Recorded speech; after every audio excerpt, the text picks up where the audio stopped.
Hello, everybody. My name is Luke Nathan Phillips. I am Publius Fellow for Public Discourse at Braver Angels, and among the various tasks I do in BA, I run the America's Public Forum program. And on tonight's America's Public Forum, we are joined by two authors who have written some very interesting things about the dynamics of American politics. I'll be excited to interview them on some of the things that they've been thinking recently. But before we do that, let me just walk everybody through a quick tech talk and then explain the America's Public Forum program, and we will get down to business. So first off, please keep yourself on mute over the course of the event. We will be excited to get your input and your questions and your voices into this event in the second hour once we start doing the Q&A, but until then, please keep yourself on mute. Second off, we will be doing Q&A using the raised hands function. If you know how to use your raised hand, please just go ahead and show me you know how to use your raised hand now. If you don't know how to use your raised hand on Zoom, it's quite straightforward. You go to the bottom bar on Zoom and you will see a little bit on there, there's a little button that says raise hand. You click that and then you click it again to toggle your hand being up and down. Excellent, excellent, excellent. I see all of you have learned something or other over the course of the pandemic years. Cool. All right, so please go ahead and put your hands down as well now too. Okay, so there's that. And then you will see in the chat that you are able to chat to me and to another individual named Dennis Smith. Dennis, can you wave your hand for everybody, please? Dennis is what we call in all organizations that use some. Howdy, Dennis.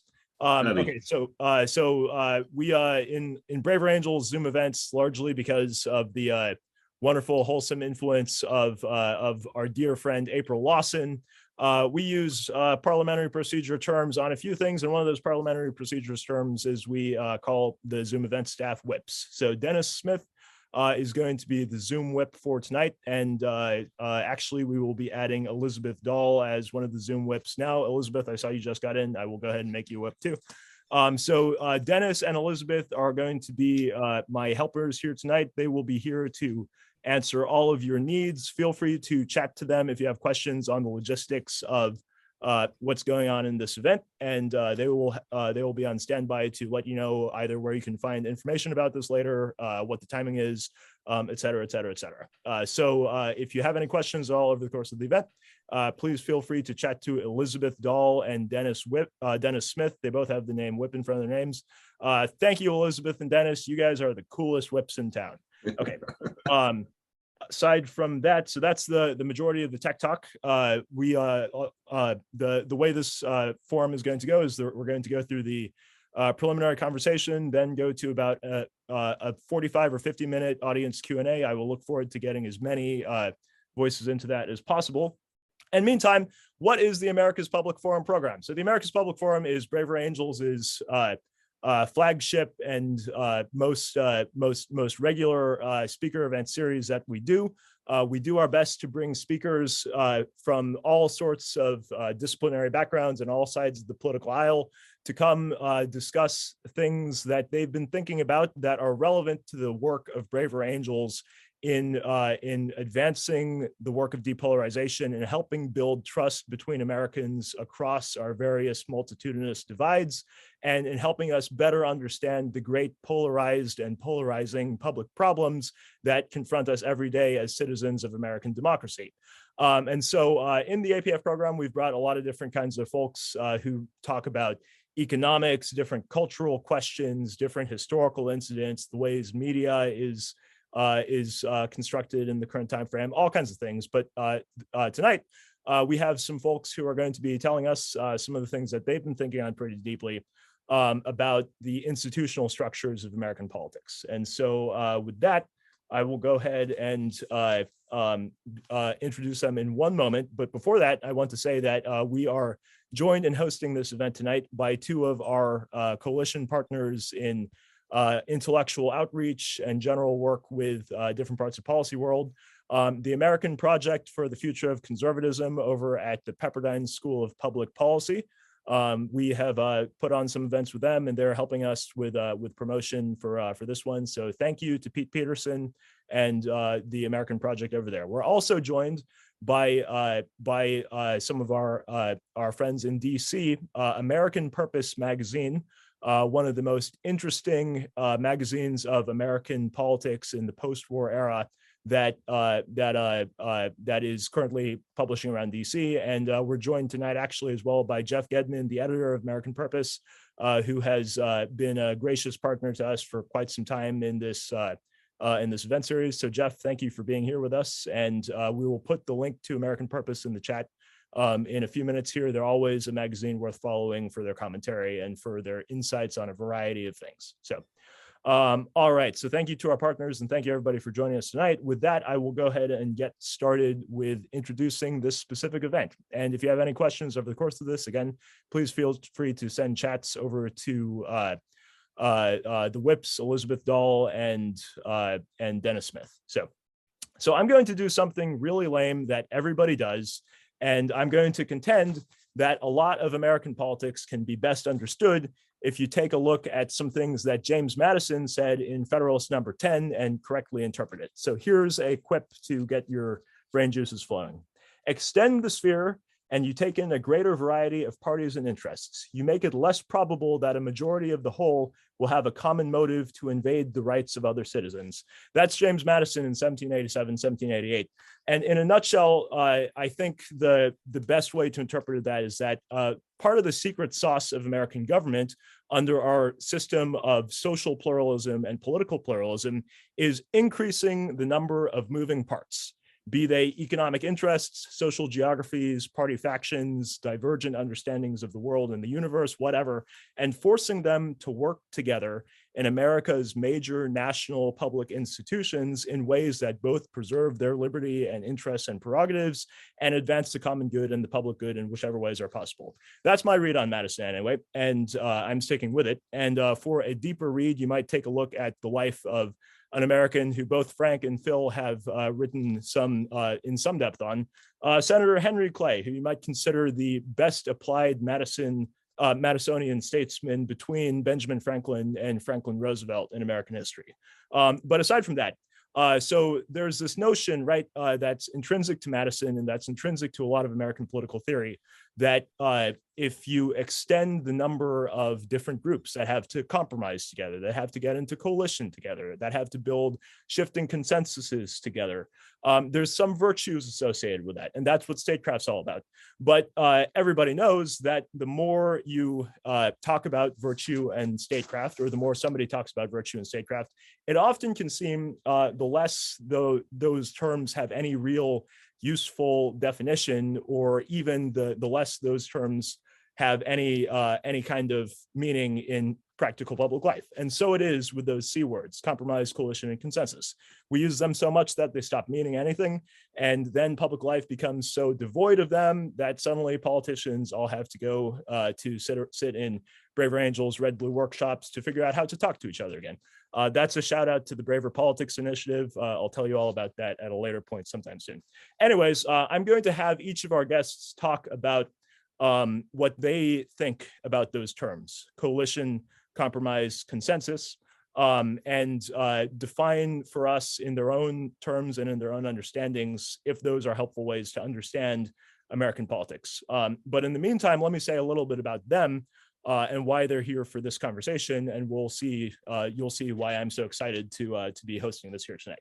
So this conversation is going to focus primarily on the practical work of, on the one hand, how new party programs and ideological framings are set up in the American party system, and on the other hand, how legislation and other policy work is conducted in Congress and in Congress's relations with the rest of the American federal system, including the executive branch. Each of our guests has done some work on both of these subjects, but they're focusing more specifically on one or the other. So Philip Wallach is a senior fellow at the American Enterprise Institute. He's the author of the forthcoming book, Why Congress, which should be coming out in about a year from now. And he is an insightful essayist and reviewer at many places, although personally, my favorite works of his are all at National Affairs magazine. He has written pretty deeply on the dynamics of Congress as an institution.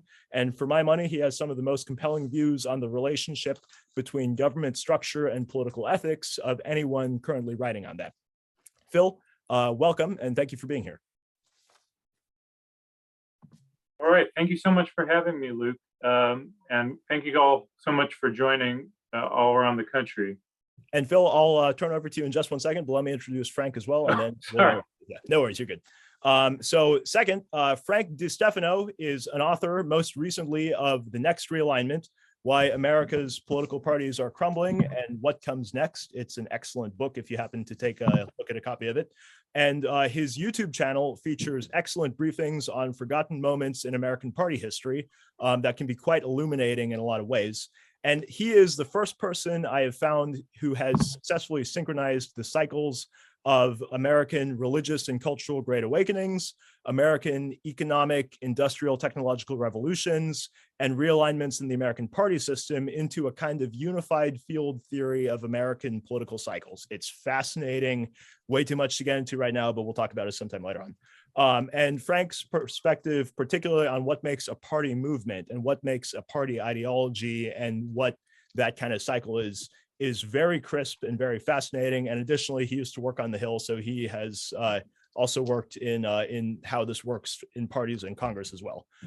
So Frank, thank you for being here and welcome to the APF. Frank, you're still on mute. I didn't mute myself. I said, thanks a lot for having me. I'm really looking forward to the conversation today. So my contention is that Frank's views on how the parties work and Phil's views on how Congress works, and both of their views on the habits and the tactics and the goals of these two institutions are broadly parallel, although distinct, and are in many ways useful and informative to those of us in Braver Angels and friendly related organizations on how we should think about the shifts and the dynamics of American public life and American power.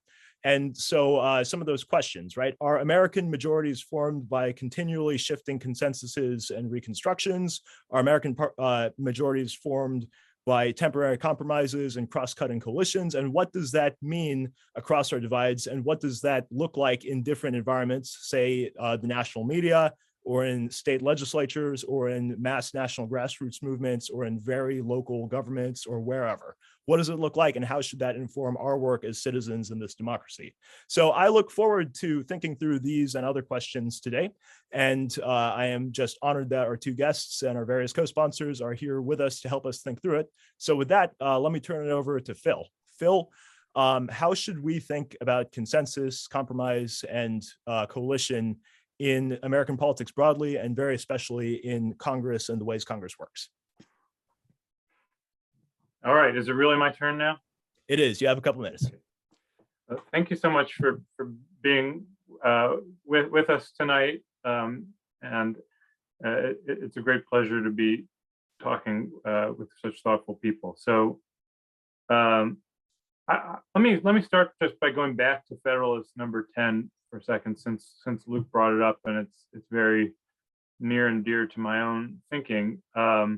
So what problem is Madison addressing in Federalist 10? It's the problem of faction, the mischiefs of faction that threaten to tear apart the state. And that's not an abstract worry when he's writing in the 1780s. There's really a sense that this young nation that has managed to fight for its independence might just come apart and turn into a bevy of warring states in America. And Madison thinks faction is a problem. He does not think factions in themselves are great. They are a threat to the social order. And yet he says that if we take our natural instinct, which would be to suppress faction, the only way to do that is by destroying liberty. It's if we want to have real liberty, then we will necessarily have faction, because we do have different interests as people, and we do have all sorts of different ways of organizing ourselves through civil society, and that will naturally create certain rivalries and even enmities, and we have to live with that if we want to have real liberty. And so our representative system that a constitution is setting up, that Madison is defending in Federalist 10, is a way of coping with the problem of faction. And as Luke says, the key for Madison is having these factions play off against each other and multiply such that no one of them can become dominant and entrenched and dictate terms to the others. That's the way that we're going, by setting these different factions in motion and forcing them into accommodating each other if they are to find a way forward in collective action. That's how we are going to get along. That's how we're going to keep the peace. Given that we are never going to agree with each other, not just about everything, but about some of the deepest values and what we believe is important. I think that's really the key, is that thinking about a healthy politics does not mean imagining that everyone is going to come around and see things the same way. It means that we're all going to commit ourselves to a system of coping with our differences and making decisions even in spite of our differences. And that's going to be, require sometimes taking half a loaf for a quarter of a loaf, or sometimes not getting what we want at all, but believing that the next time around we might. It's going to require coalitions of strange bedfellows. That's sort of a cliched expression, but one that is very important to me. This idea that you and I might think of each other as totally distinct, belonging to completely different interests, and yet on particular problems, we might find ways to opportunistically cooperate with each other to advance our mutual interests. And by doing so, we might build a sense of trust, a sense of being able to work with each other again in the future. That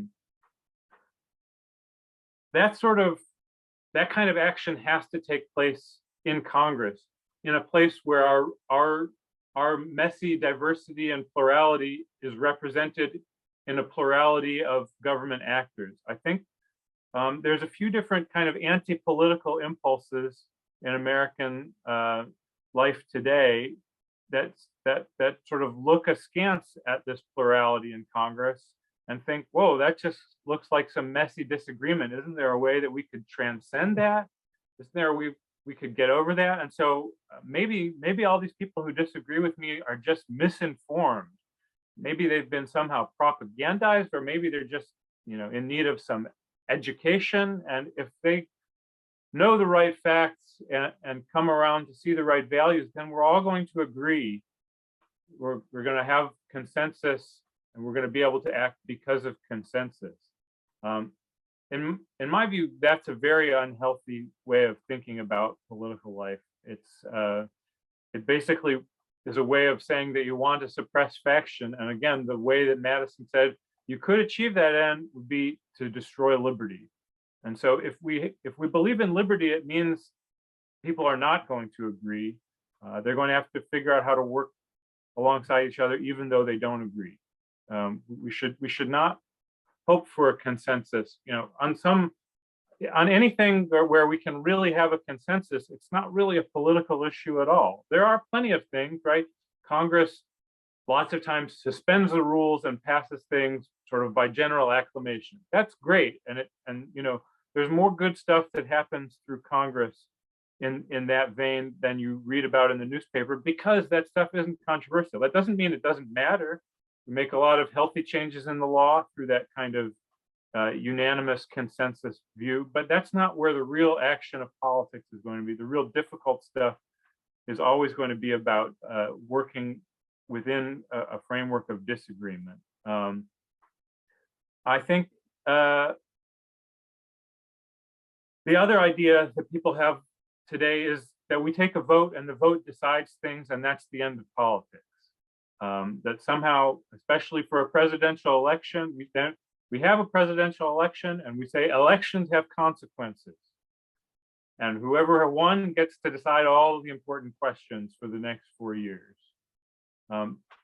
That too, I think, is a very dangerous idea. It no longer imagines that we're going to come to consensus, but it supposes that somehow this collective act of decision that happens in a kind of national plebiscite is enough to decide everything. And if in fact we were all neatly divided into two groups and we sort of had a nice principle of alternation of power, maybe that could somehow work, but that's not an accurate portrayal of America at all. This is a very diverse and complicated country.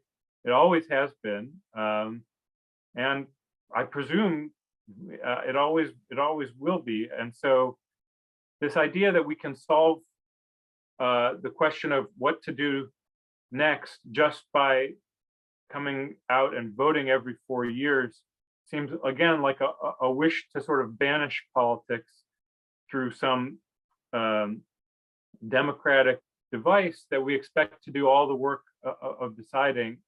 Again, that seems like an anti-political impulse to me.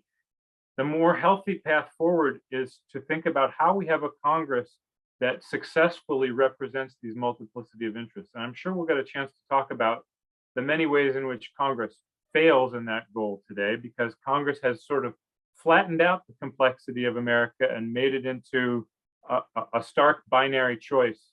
You're a red team or a blue team, and that's all there is. You have to pick one or the other, and that's the only choice we have.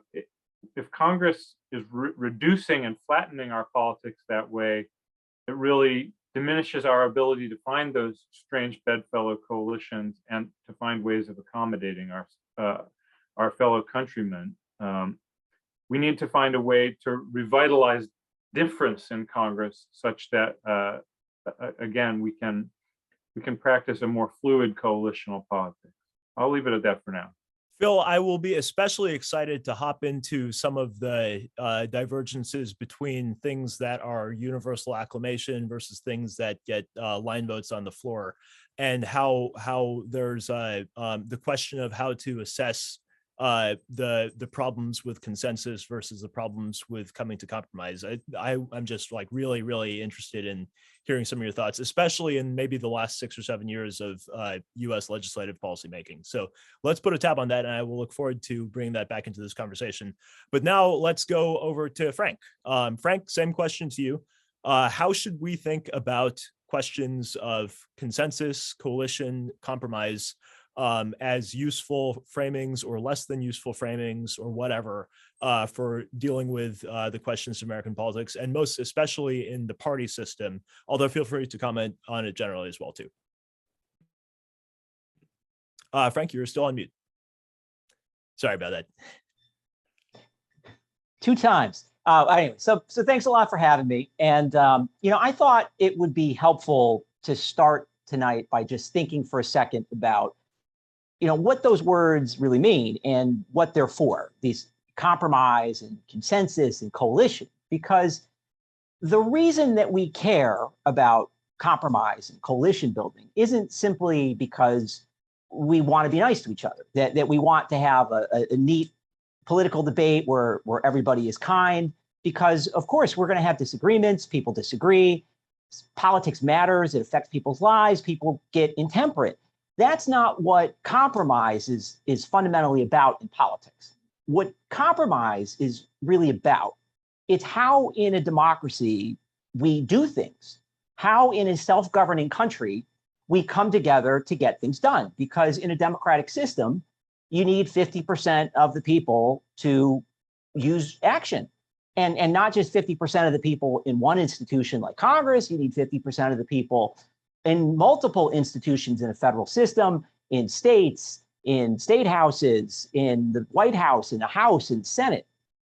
So what compromise is fundamentally about in politics is it's not being nice to each other. It's figuring out how to channel the passions and the desires and the interests of a country of 330 million very different people with very different needs, and to take those and somehow channel them into action, into actual solutions to problems that affect real people's lives. Making sure that everyone has enough to eat and everyone has a place to live and everybody has a job, and hopefully rooting out injustices and wrongs and all the different things that affect us as people.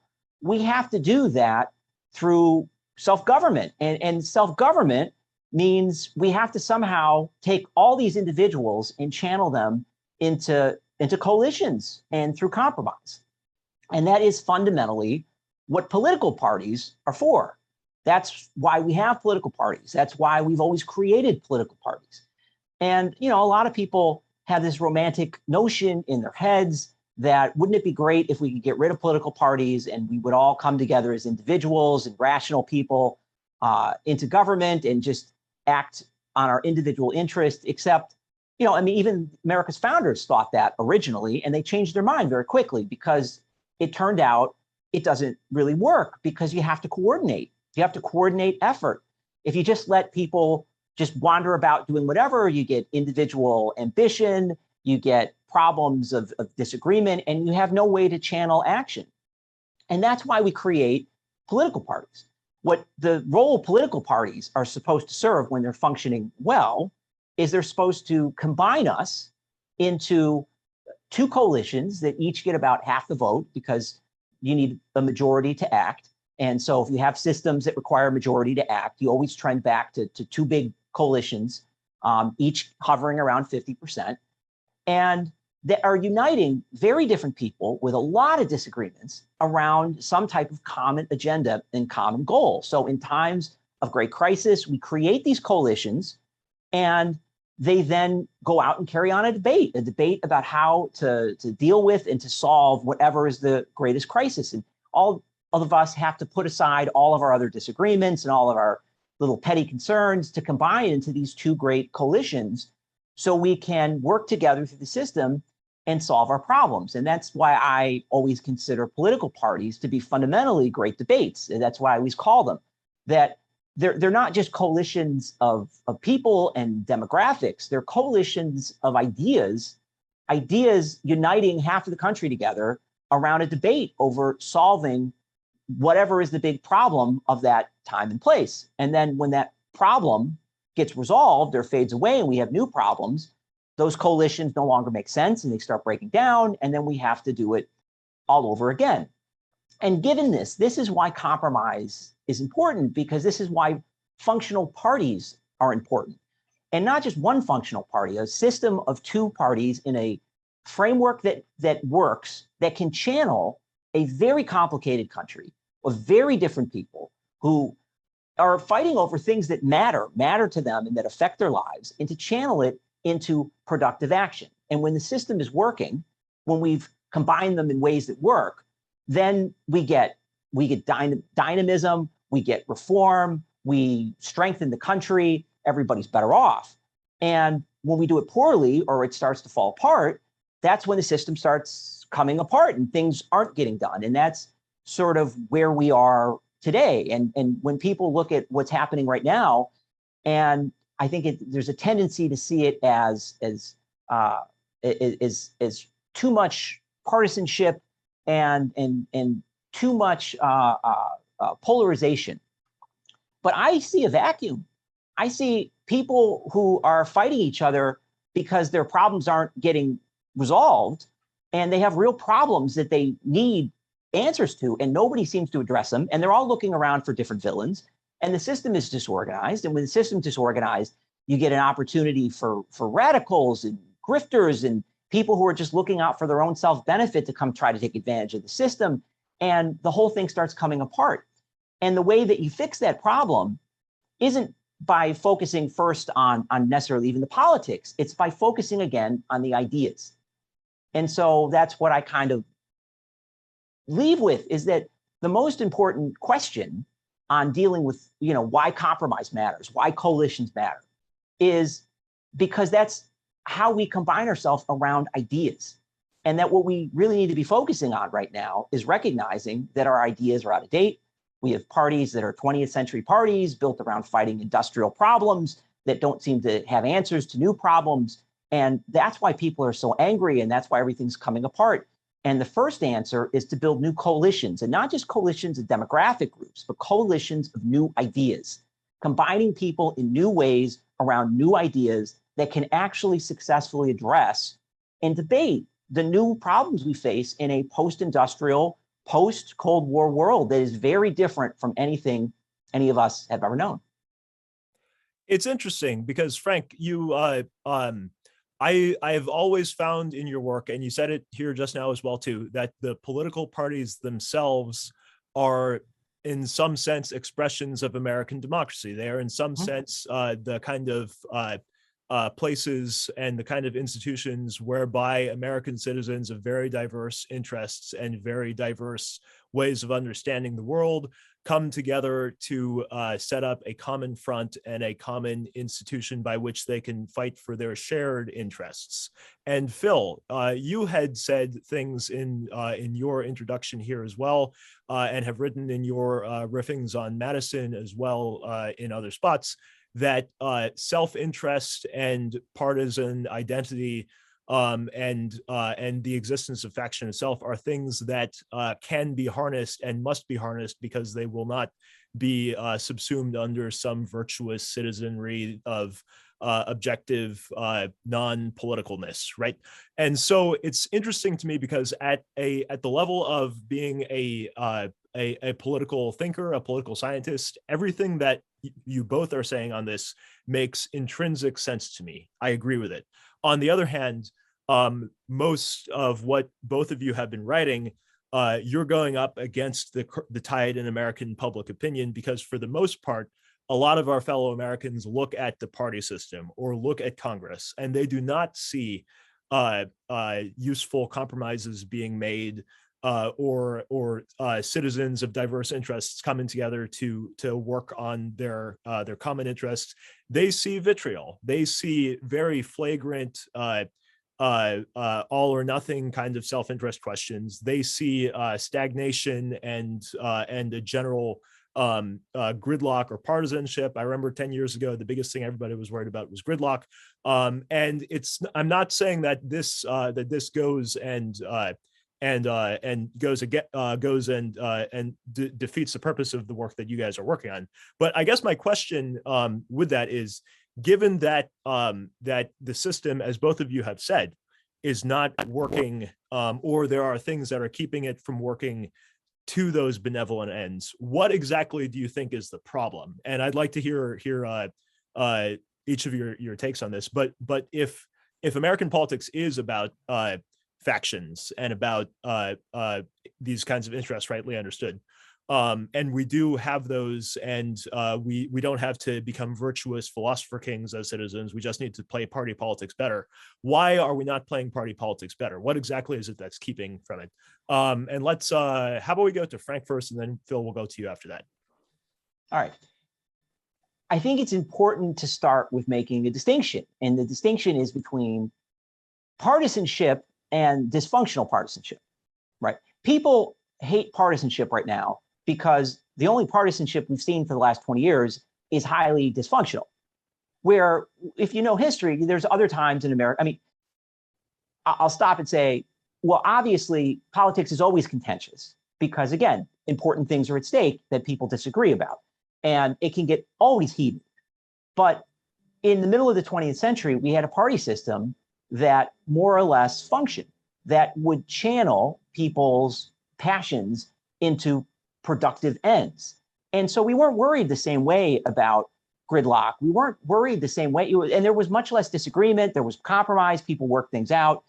And it would be intense, but we could solve problems. And the same way in other working eras, I like the populist progressive era, which was a very functional time of politics and preceded by the Gilded Age, which was a very dysfunctional time of politics.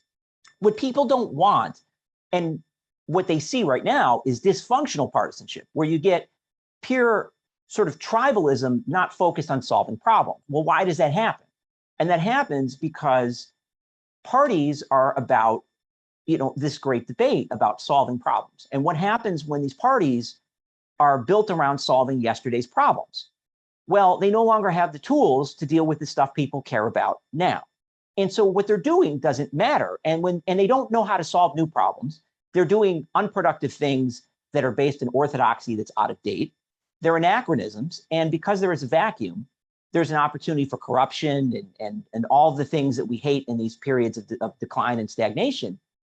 And what people are seeing in partisanship that's going nowhere is, for real, it's partisanship that's going nowhere because the guts of the party debate is dead and we haven't invented the new thing.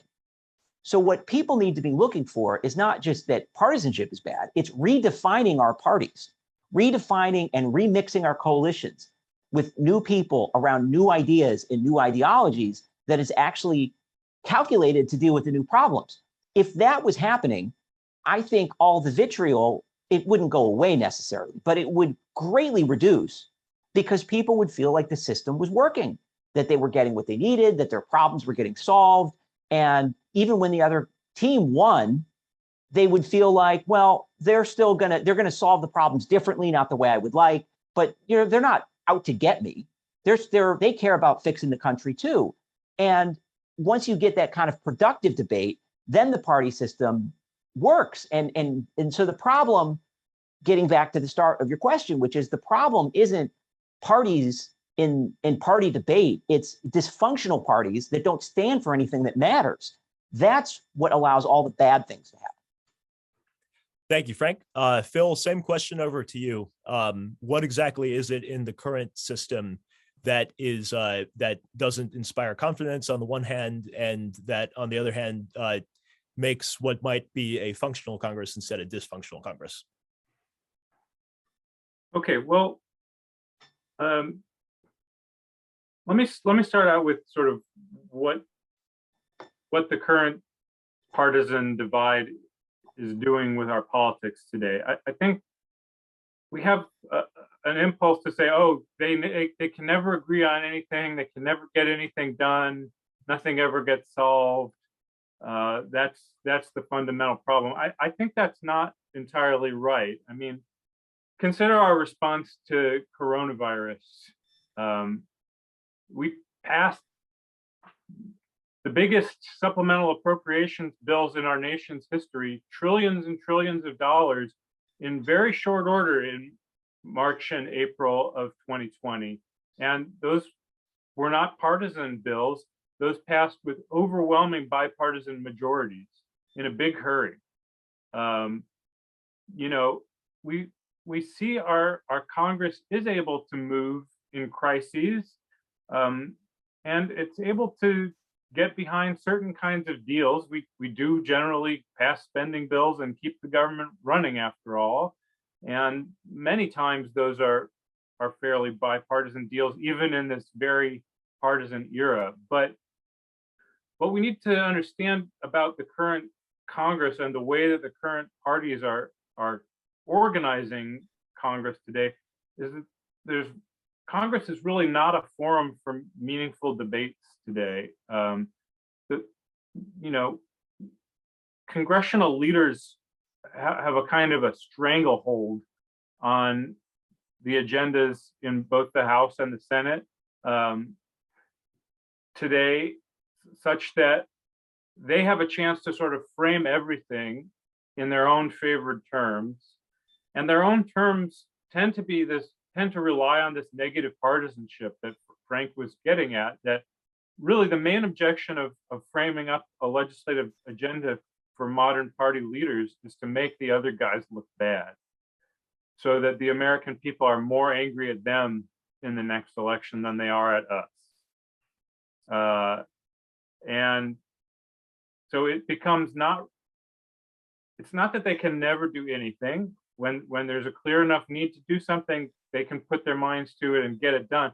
But they're not interested in letting the debate sort of play out and find their own way in unexpected direction. They're not interested in letting these disparate factions come into strange bedfellow coalition. So take an issue where I think the parties are very confused today. For example, trade. 30 years ago, it was pretty clear that Republicans were a party in favor of freer trade, more easier exchange of goods across international lines. Democrats were more skeptical of that idea for various reasons. Today, it's hard to say what each party stands for on trade. And you might think that would sort of give a chance for some freewheeling coalition building on these issues to try new things. But instead, what we get is congressional leaders are very skilled at keeping trade off of the agenda. It's very inconvenient for them if their party divides on an issue and starts looking for coalition partners across the aisle. And so they just shut down the issue and maintain the status quo, let the executive branch monkey around with the status quo as it sees fit, rather than allowing sort of a ground up reworking of the ideas. So I do agree with some of what Frank is saying about, you know, reshuffling ideas is key to being able to have a functioning party system. But there's always a sort of a twin dangers. On the one side, you can sort of have too little organization of political life, so it's all just chaotic, and sort of opportunistic interest groups can come in and prey on the situation for their special interests. On the other hand, you can have sort of stifling stranglehold control, which is more like what we see in Congress today, which imposes an orthodoxy whether it fits the world we know it or not. So to me, that invites a disruption, but we need to understand that we can't just sort of kumbaya our way to any disruption, right? The powers that be want to keep things the way they are, and there's kind of huge political industry built up today, which is not paralleled in our past moments of sort of political reshuffling in American political life. There's a lot of professional angry Democrats and professional angry Republicans, and they have a lot invested in sort of keeping things more or less the way they are today, and it makes it hard to break out. You know, I think possibly you can think of Trump as somebody who did bring a significant disruption to this order, at least potentially, sort of re-scrambling what it was to be a Republican and putting some things in play that had been settled. And that could have been a very healthy thing, but he did not really have all that many political coalition building instincts himself. He sort of left a lot of opportunities unpursued, and what he does have is, you know, a talent and proclivity for tearing down his opponents in the most personalistic terms. And in some ways, the existing system was able to assimilate him and make him sort of the ultimate team player, even though so many of his ideas were an awkward fit for how we understood the two parties. So we need to think about ways that outside disruptions could scramble things and create new opportunities, but it's not so likely to be something that the current party leaders are going to give their blessing to. It's going to happen in spite of them rather than because of them. Just as a quick follow-up to that, Phil, what do you think the ultimate imperatives of leaders in Congress are regarding the structure of the party system, or how these different questions on, you brought up trade, you brought up the coronavirus relief packages. What would you say are the ultimate imperatives driving them that maybe would be less clear to those of us who don't follow Congress as closely as you do, but that are obvious to you? Well, I think most people have a pretty good sense of what motivates our leaders today, and it's winning the next election. That really is what they care about more than anything else. They're sincere in their belief that that really is important to the future of the country. They really do. Each of them really does think that the other side is bad and will screw things up and will put our country in danger. And they really do think through various tactics, they can get power back if they're in the minority, or keep power if they're in the majority, and that's a very important thing for the future of the country. It's a very sincere belief. It's not obviously stupid or anything, but it leads to a certain style of leadership and agenda control. But you have to remember, congressional leaders are elected by the members of their party in Congress. The sense of what a leader is supposed to do ultimately bubbles up from the membership. And so for the most part, the leaders are acting in this way because the members believe it's a worthwhile way to act.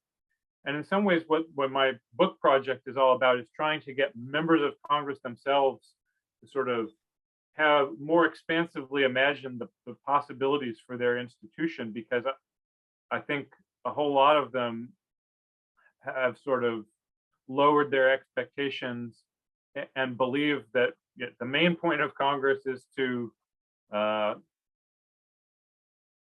confirm nominations to the executive branch and the judiciary, and that's where the real policymaking action is. And so, gosh, it's really important that we win the Senate in the next election so that we can get the right people into those really important jobs. So it's important that we go on the cable news shows and say the right things and make our opponents look bad in the right ways that are going to help us win. Again, I think there's a lot of sincere belief there, but it's a sort of a cramped view of what Congress can be all about. You know, we have seen historical moments in which members of a party just decide, hey, I don't like being under the thumb of these leaders who it's my job to elect.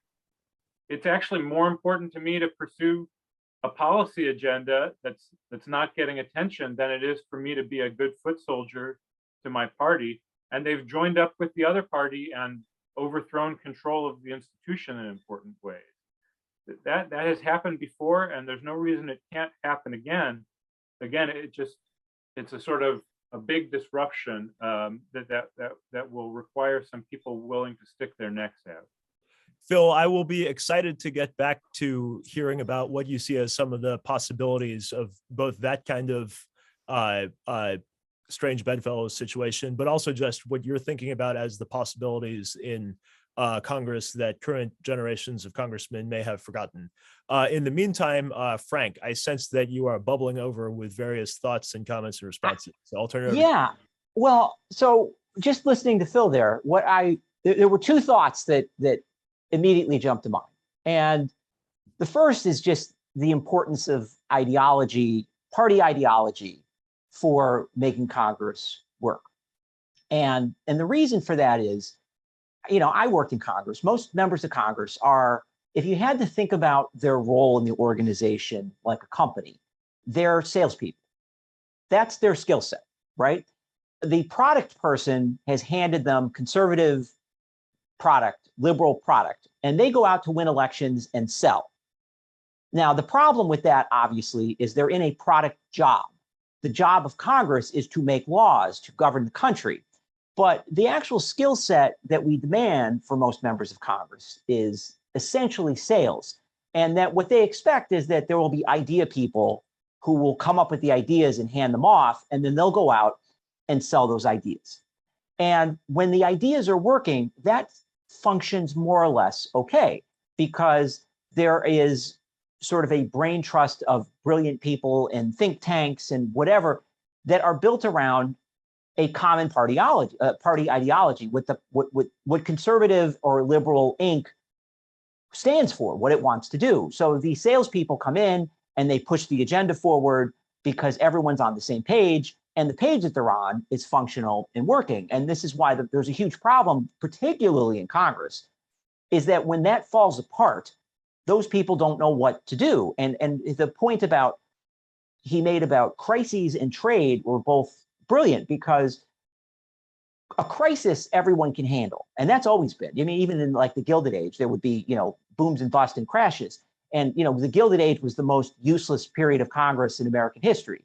And yet, every time there was a boom or a bust, they could do something there, because a crisis doesn't require planning and thought. It's anything beyond an immediate crisis that they can't do. And trade is very interesting because, well, why did they know what to do about trade? Well, they knew what to do about trade because trade flowed, their positions on trade flowed from their ideologies, that both their foreign policy ideologies and their ideas of freedom. The Republicans knew that they stood for freedom and less government. They had more aggressive foreign policy. So, of course, they were for free trade. The Democrats, they believed in unions. They believed in protecting workers. Obviously, they're going to be more protectionist. So when those ideologies pushed in a certain direction, it kept everybody on the same page. And when those things fall apart, that's when you start having a problem. And so, and I guess the final thought that I had was, the contrast I kept thinking about in my mind about how Congress works today. And when I first started working in Congress in the 1990s, because there was that period where when Newt Gingrich was Speaker and the Republican Congress for about 2 years was actually governing the country over the executive branch. And there was a famous quote by President Clinton where he came out on, and he got beaten up by the media. He came up on a press conference and he, in exasperation, said something to the extent of, "I'm the president, I'm still relevant here." And the fact that the president had to assert his relevance, it's like the Game of Thrones, a man who has to say that he's the king isn't really the king. The fact that the president for this short period of time felt that he had to assert that he was the president and had authority in the situation just showed how much, when Congress had a clear agenda in mind and a majority, it could run the country, and did. And then when that started falling apart, and then the White House took supremacy again, and how different that era was from today. And it's not a problem of Congress as an institution itself. It's a problem of a Congress that does not have unity and a clear direction of purpose. And when it does have that clear direction of purpose, Congress is a very powerful institution. Anyway, so those are the responses that I was thinking about. Phil. Me. Yeah. I will pick a little bit of a fight here. Okay. So, Gingrich came in, and he was one of the people most responsible for moving toward this stifling, centralized control of the House of Representatives in the modern era.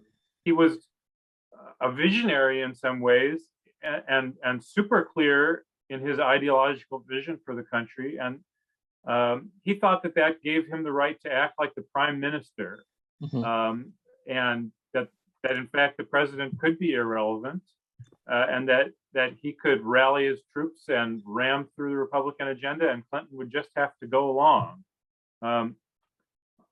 Unfortunately, he never really had a very good political sense, Gingrich, in terms of understanding the different parts of his own coalition, realizing that there were plenty of Republicans who voted for him for Speaker, who nevertheless were not so sold on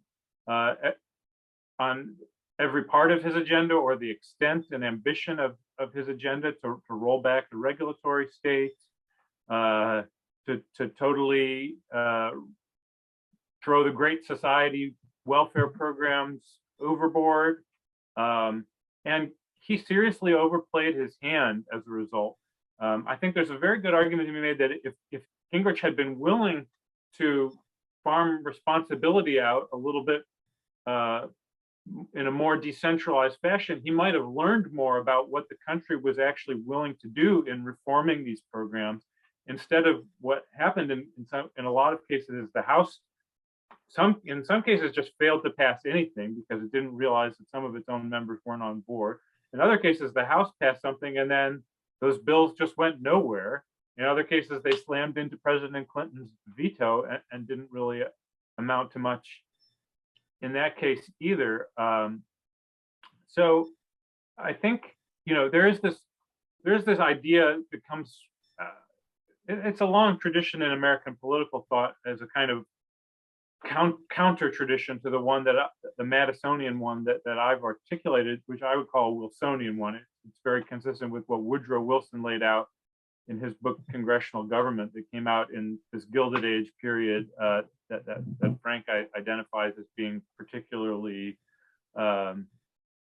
asinine and corrupt. And Wilson had this vision of basically congressional leaders acting like prime ministers over in Westminster. He was a great admirer of William Gladstone, and he basically thought American parties should get their ideas all together and present them to the voters, and then the voters would sort things out. And then elections have consequences. You go and do things, and he believed very much in, as you do things, trusting them to professional administrators who would sort of rise above petty political concerns as they administered what the people had demanded. I have to say that I can see the appeal of that vision, but but for me, it's a healthier proposition when our parties are a little bit more mixed up than that. And when we don't imagine that our elections are such clear referenda where the voters have come out and really chosen one ideological program that they want to see, taken to the hill. The truth is, American voters are ambivalent themselves.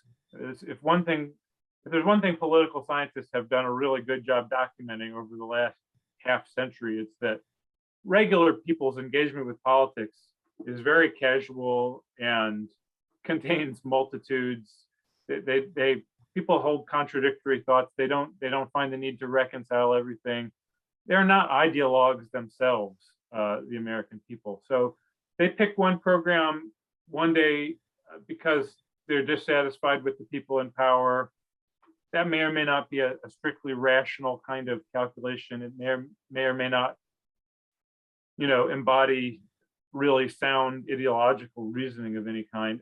I think we have to see our coalitions as negotiations between interests which represent real power groups in society. And I get a little bit worried when we think that they can sort of tidy everything up in a nice, neat bundle of ideas that voters then get to choose. Well, here's that tension that I was telling you all about and why I was so excited to have these two in particular on this call. Frank, back to you on all that. All right. I don't fundamentally think I disagree, but maybe in some ways I do. All right. If you do, it's okay. Yeah. Well, I was listening to it and trying to think through to what extent I disagree.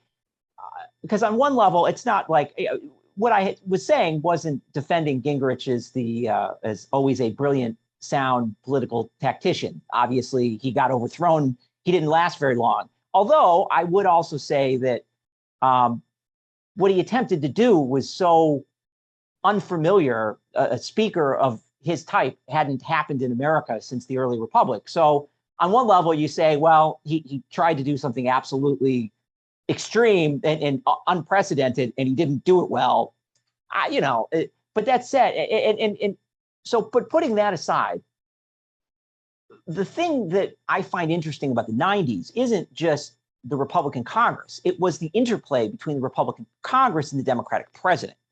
What made that period so dynamic, and the sort of the last dynamic era of, I think it was the conclusion of our party system, was it was squarely presenting the great debate over the New Deal, that the Democrats had the majority and had implemented their ideas. Then there was the pushback through Reagan up through the Gingrich Congress, at which point these two ideas were finally debated and resolved. And the resolution, both sides won a little bit and lost a lot. And we reached the end of the debate. And that was what made the system overall produce results. Whether or not each of these institutions were in themselves, they're one piece of the American government. The American government, I look at that and say, was very, very functional. Whether each institution got its way, of course not, and they shouldn't. And whether each party got its way, they shouldn't. I mean, no political party should ever get 100% of its agenda. By definition, it's half the country. It's always going to be some combination. And so that's why I look at the 90s as such an interesting period to me, is I felt like it was a time where American government was doing things, and it was two sides bashing against each other and having a debate where certain things were getting changed a lot, and both of them went way overreached. The Republicans that were trying to abolish Medicare, it was lunacy, right? And they should have lost on that. The American people did not want to abolish Medicare, and Republicans were talking about stuff like that. I guess the other thing I think too of that era is I think you're romanticizing a little bit the boss system of the committees in the period, in that, for the 40 years that the Democrats controlled the House, right? So it was 40 years. The House had gotten very dysfunctional in the sense that the chairs of those committees were basically running little fiefs, and they weren't doing anything either. It was probably a counter reaction that went too far in centralizing control. but it was a counter reaction because things had gone for so far the other way, where Congress had become in part too static because you would rise to the top of a committee by seniority, and then you owned it for life, and nobody could do anything without your sign off. And you had these 80-year-old members of Congress who had been there for forever and didn't want to do anything and were milking their committees for campaign funds and other types of petty corruption. And that wasn't necessarily great either. So, Frank, is it fair to say that one of the things that you found admirable about the Gingrich Revolution in the 90s is that it reopened something that we hadn't seen in some senses since the 1930s or even the 1850s or the 1780s, this notion that that there can be truly transformative reorganizations of American politics that don't necessarily like create a whole new order. They don't necessarily create a top-down, everybody is thinking about things this way, but they do take the old categories and they make the old categories far less relevant, and they add new relevance to new things that had been creeping up, but nobody had really fully taken them. And are you suggesting that the divides between, say, the Gingrich Republicans and the Atari Democrats of the late 80s, early 90s, mid 90s was something that was admirable, not because of what problems it did solve, but because it opened up a way to actually talk about those problems in ways that even here in the early 2020s, we're not quite doing as we did back in the 90s. Is that a fair way to frame what you're saying? Yeah, I guess I'll phrase it again around this idea of debates, right? So I see party systems as a yin and a yang. Again, neither party gets its way. Neither party's always right. What they are is a debate between them. And the correct answer is almost always that each of them gets some of what they want, because each of them is advancing ideas that are important to a lot of the country. And all of those ideas need to be taken into consideration, and the result needs to be productive. The result needs to actually solve real problems. And that the eras that, so I love the New Deal era for the same reason, right? So I look at the New Deal as the start of a debate and the 90s as its conclusion. And there were periods in between where one side had such a powerful hand that things were stagnating, that, the Democrats had the dominant position at the beginning. And so at some point they started getting fat and happy, and things, the other side wasn't being heard. So then you got the pushback, and this is then that creates the Reagan Revolution through Gingrich, where now the momentum's on the other side and these other ideas are being considered. And so I look at the whole thing holistically as a debate. And so the periods at which we are actively debating problems and thinking through what is the right answer for America as a whole are the eras that I find very interesting and very productive. And so that I think the 1990s was a very dynamic, interesting time, because it was bringing to a conclusion the question that FDR began.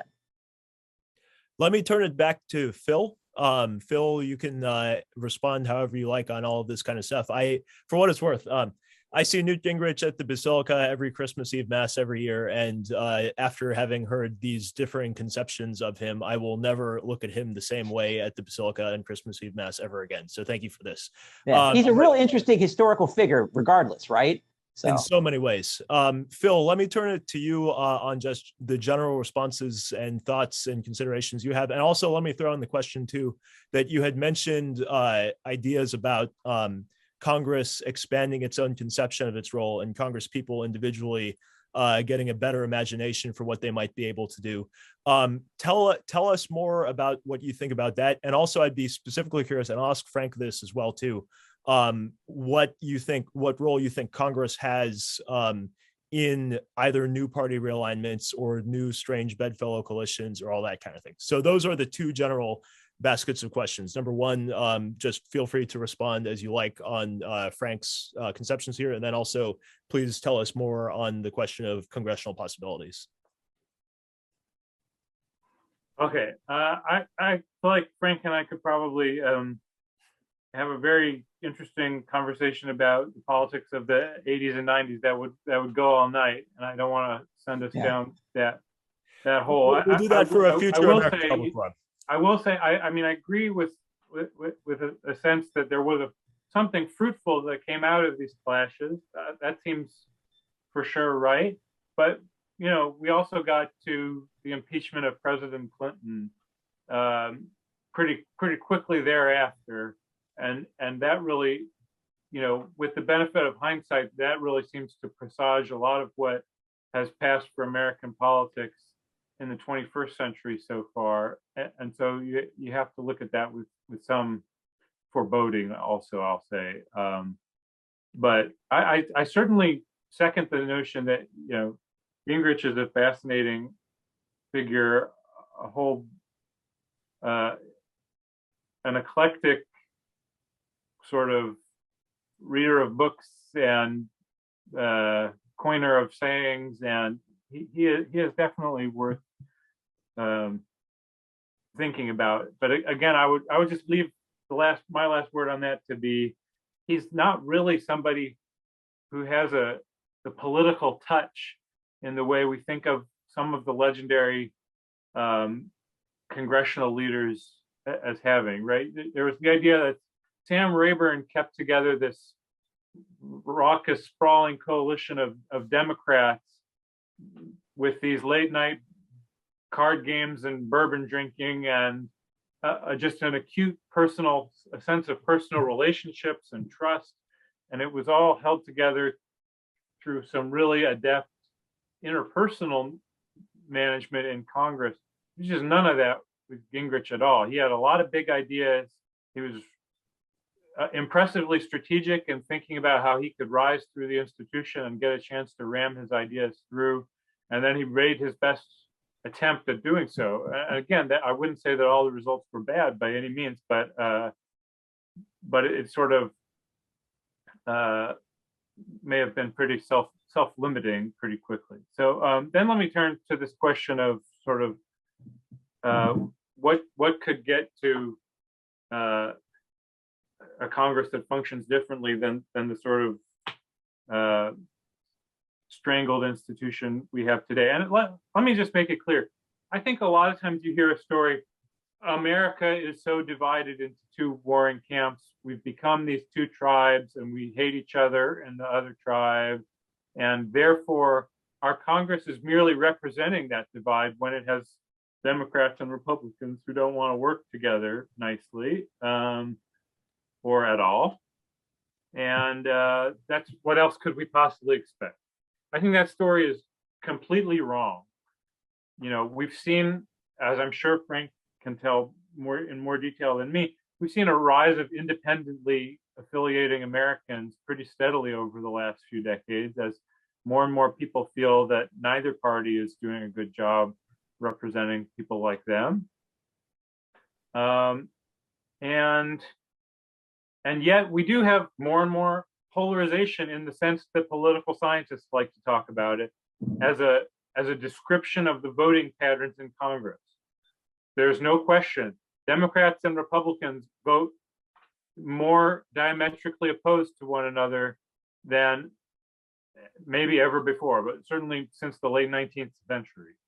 And to me, what we need is people who realize that in making it seem as if there are these two Americas, and that's what we are representing, that we're doing a terrible injustice to the complexity and diversity of this country. And what I think is going to take to re-scramble things is just some ambitious politicians who realize the opportunities of saying, I'm not going to play along in this system. I'm not going to pretend that this is working out. I'm not going to just vote however my congressional leaders tell me, because I don't think that's doing a good job representing what my constituents actually care about. And I think it has to, the sort of fissure that would create new lines of coalitions it has to come from an issue. It has to come from a principle. It can't just come from a sense, well, wouldn't it be nice if things were different? So there's some there's some issues that I've thought might play that role. Immigration would be one. I think it's interesting to hear the rhetoric about internet companies today. Certainly divides both parties in interesting ways and creates the opportunity for some strange bedfellows who might be willing to make common cause against what they see as a very potent enemy, which is always an important thing to have in politics. So I think what I'm looking for is politicians who are willing to sort of say that they think pursuing certain kinds of policy goals is just more important than soldiering on for their parties. That takes a certain amount of bravery and imagination in envisioning how that could possibly make a difference. I think a lot of members of Congress are just so used to the system the way it is now that they literally have a hard time remembering that things were ever different, or that they could play a different kind of role.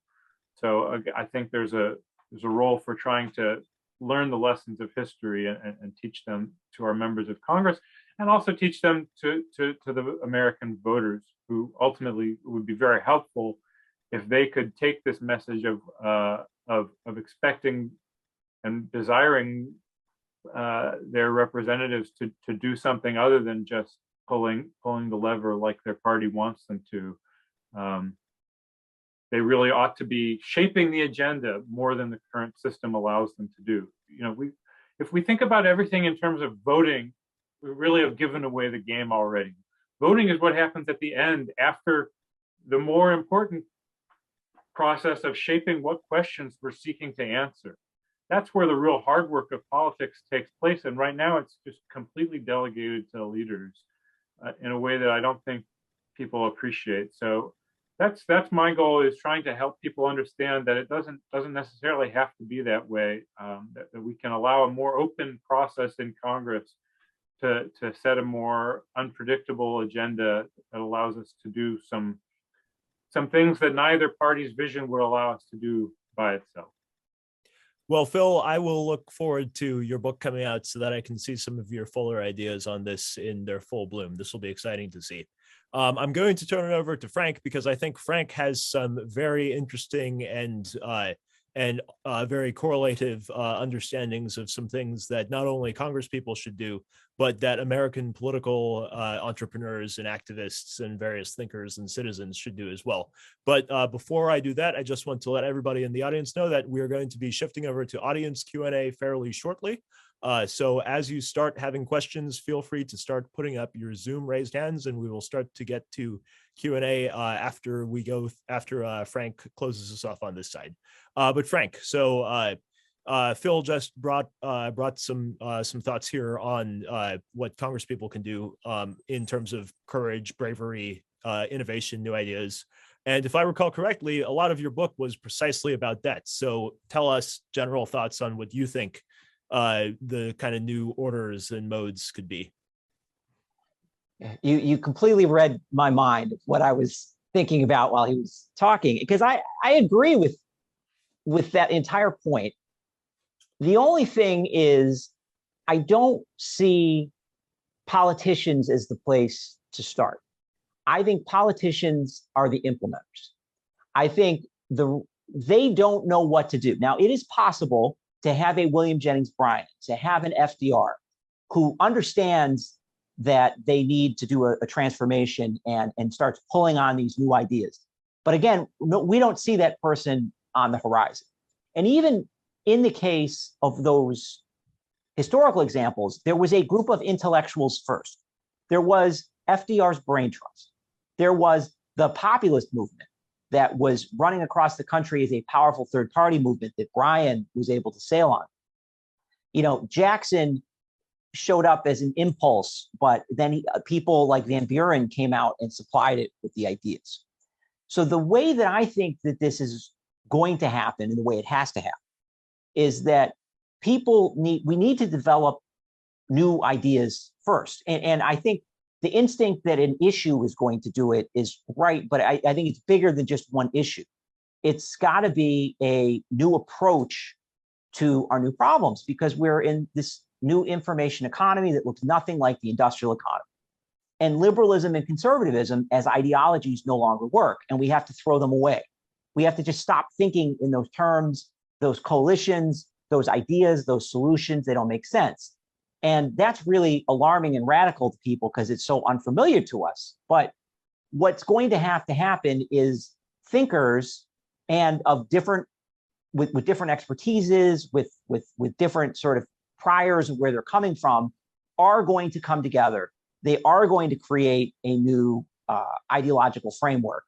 And then once putting it into place, and that's going to be done by, what public intellectuals do, by writing and putting these ideas out in the public and building coalitions that stick, and then handing it off to one of the parties where probably it's developed from the outside and it becomes a revolution from within. And we get the politician to come bring that virus into a party and to take it over. And I think that has to happen first. And I think if we're just waiting for FDR to show up, he's not going to show up.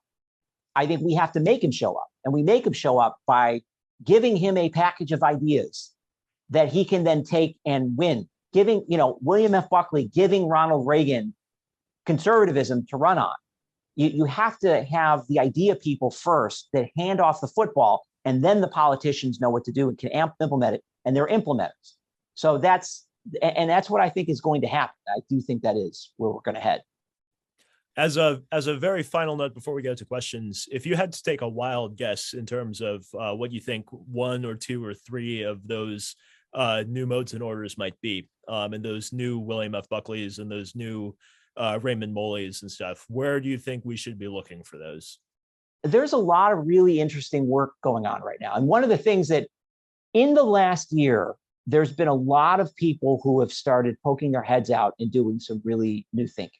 I think on the Democratic side, there's this whole idea of a supply side progressivism, which is, I don't know if you've heard of this idea, but essentially creating more abundance of, instead of focusing on handing out money on the demand side, try to supply more. So this is the YIMBY movement. Let's provide more housing. Let's reform education to make education more affordable itself. Instead of giving people money to go to college, let's make more good education to exist. Let's do things like provide more affordable healthcare. Let's reform the systems themselves. And as well as a lot of manufacturing and job ideas, that the idea that Democrats have historically focused on controlling, giving people money to buy things and not focused on making more of the stuff that we need more of. So there's these ideas. There's guys like Orrin Cass that have been on the Republican side that have been doing interesting thinking about, or the folks at Niskanen Center who are doing brilliant stuff. This whole state capacity idea that we've had a decline in the capacity of the state to act, and that we need reforms of our governing institutions and fix our institutions. So these people are starting to emerge. Now, the challenge is, how do we take all of these people who right now often see themselves provincially as members of one or the other tribe and combine them into a movement that can revolutionize politics? And so this is, I think, our great challenge of the next year or two, is to get all of these thinkers that are starting to pop their heads up, get them together, unite them as a new political movement and a new ideology that can then be handed off to a party and start the revolution of reforming the party system and starting the next realignment and the next great debate. Well, Frank, as a useless intellectual policy nerd myself, who happens to have pictures of Daniel Patrick Moynihan and Harry Hopkins on my wall looking at me while I sleep, I really, really hope you're right, because that will ensure my much further you'll be part of it. So yeah, we shall see, but we will talk about that in due time. In the meantime, Phil and Frank, this has been a very, very edifying conversation, and I hope it's been edifying for the audience as well. I just have been nerding out on this. I never thought I would care this much about the 90s. And so thank you for having been here for this and having shared this sort of information. We're about to go into the audience Q&A session in just 1 second here. But I wanted to thank you for having hopped into this, and then we will spend about a half hour in Q&A and then go on from there. So everyone, we're going to go to audience Q&A right now. I will try to get to as many people as possible. I will also smile specifically and explicitly on questions that are historical questions are good, but people who are interested in what all this means in the contemporary context, I explicitly didn't ask too much of that here. And if you guys have questions on those for our speakers, that'd be great too. So you can ask either one or both of the speakers the questions, whichever you prefer. Just again, keep it in the form of a question. And I promise you, I've been a Braver Angels debate chair for many years now. Everything that you want to say can be asked in the form of a question. So please do it. All right. So with that, let's go on to Len Breslow. Len, good to see you. Hi. Well, a lot of people have written about how we can perhaps replicate the progressive movement and how that helped us solve the problems of the Gilded Age. So what happened there was not exactly what Frank was saying, where new ideas from intellectuals just got infected into a party, one of the existing parties. You had a new party, the populists, and they, I don't know exactly, but posed enough of a threat to the existing parties as they then co-opted the ideas of the populists, and it got infected that way. You need enough of a threat. Well, maybe that's enough of a question, but of course, there were other changes in congressional rules that made things change a lot, and we've retreated from that since the 70s, as a number of authors like Gell and Porter have talked about, and how we could go back to some of those old rules we could have, and not entitled earmarks, which have their flaws, but allow Congress people to align based on their local constituents' interest against their party from time to time, revive the strength of committees, which of course, the seniority and all had its faults, but maybe that could be reformed, done in a way that works this time, and basically lessen the power of the party leadership in Congress. Len, these are two really important questions that we didn't get to earlier, so thank you for bringing them up.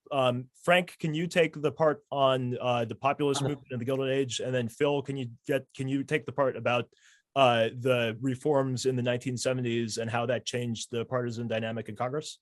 And then so Phil, let's start with, or Frank, let's start with you, and then we'll go to Phil. Okay. I love that you brought that up, because actually the populist progressive era is really one of my favorite in history, and I really think it's a model for what needs to happen now in a lot of ways. So what happened, right? So you're right, there was a populist party. It was a third party movement that we had two parties, these Gilded Age parties that were locked in Civil War battles. They were, they run on Romanism and rebellion, and it had nothing to do with the actual problem. What was the actual problem? Was industrialization. The industrialization was a new thing. It was eating away the family farm economy. The American middle class had worked hard and played by the rules, but the rules had changed. There were millionaires happening, all the Rockefellers and Carnegies, and society had been uprooted, and the Gilded Age parties had no way to respond to it. So you got this movement, the populist movement, and William Jennings Bryan in 1896 basically runs as a dual candidate, as a populist candidate and Democrat candidate, and in doing so, imports the populist ideology into the Democratic Party, and basically keeps the Democratic Party brand with the populist party's ideas. And then the Republican Party, there's all these intellectuals, these progressive intellectuals that are doing all this brilliant work to try to deal with the same problem in a different way, who then get forged together into a movement under Teddy Roosevelt, and they become the driving force of the Republican Party. And the Progressive Party is a splinter off later that TR runs as a third party candidate, but really becomes the engine of the Republican Party, and eventually becomes so popular that a Democratic president like Woodrow Wilson has to triangulate and claim to be a progressive and start implementing progressive ideas in a very different way. There's a whole history about his sort of small government progressivism, what he's trying to do. But I think the take-home point of this is two parties locked in the past, don't have the tools to deal with the new problems, and it starts coming from the outside. Thinkers start coming up with these new ideas, and then the politicians end up seizing on those ideas and actually implementing them and creating probably the most important and dynamic era of reform America's ever had. All right. Thank you, Frank. And there's a lot in there too to go even deeper in, but we don't have time yet. So one of these days soon. Phil, on the 70s. There's a lot of different things back in the 70s. So in some ways, I don't know where to begin. I mean, part of was Congress was a very different decentralized institution back then. I mean, I think my friend Lee Drutman, who's talked a lot about the need to disrupt our party system today, has characterized the party system we had back in that era as basically a four-party system, because we had such an unusual pairing between northern liberal Democrats and southern conservative Democrats, that a lot of the ways that the institution functioned really revolved around making that strange coalition workable. And then it became unworkable, and we passed all these reforms because liberals felt that they weren't getting enough opportunities to pursue their agendas, and they sort of reinvented the place, which was a long process in itself. So you know, we don't have a four-party system today. Our parties maybe are a little bit more mixed up looking than they were 20 years ago, but it's not clear coalitional groups like that were so easy to identify. I very much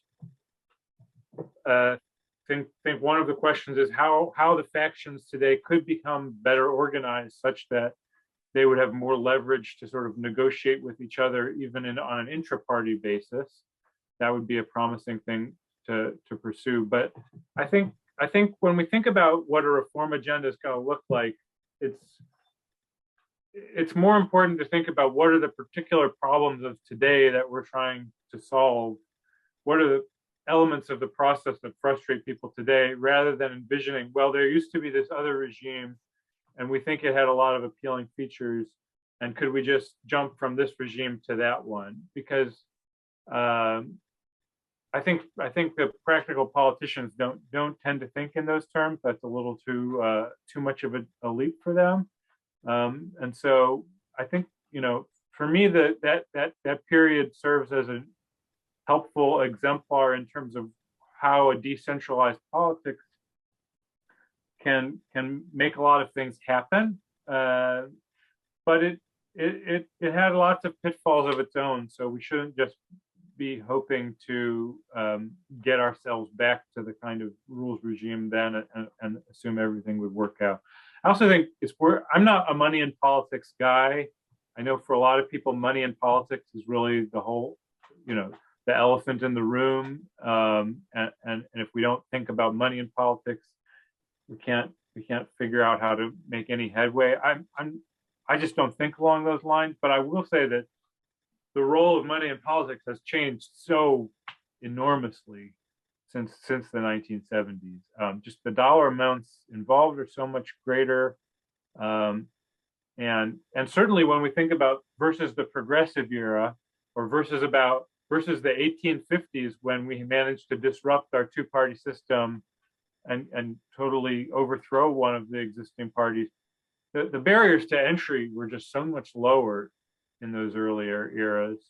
It made it a lot easier for outside groups to organize and act as serious disruptors. I think we do have kind of a duopoly locked in by certain dollar arrangements today that makes it a harder problem to solve. Thank you, Phil. And Len, I am hoping to be planning some APFs on some of those questions that you were looking at about the specific reforms. So stay tuned. There will be things on that. And Phil and Frank, just so you know, those we will be thinking on that too. So Matt Lee, I'm not going to call on you just yet, but please note for the group chat that LARPing as a pre-1970s American party system apparatchik is one of the things that we should all talk about in that sometime soon. So, all right, meantime, I'm going to ask all subsequent questioners, please keep your questions in the form of a question.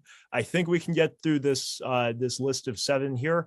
I can't promise that, but I'm going to do my very best. Just please make sure to keep your question in the form of a question so we can get through it as far as we can. So let's go to Al Smith.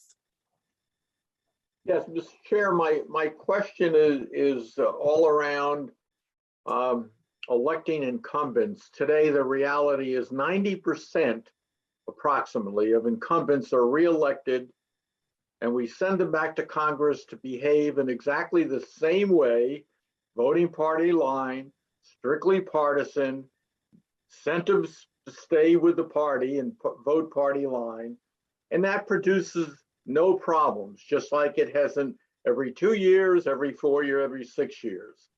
How does this ever change unless you get people in there who have the courage?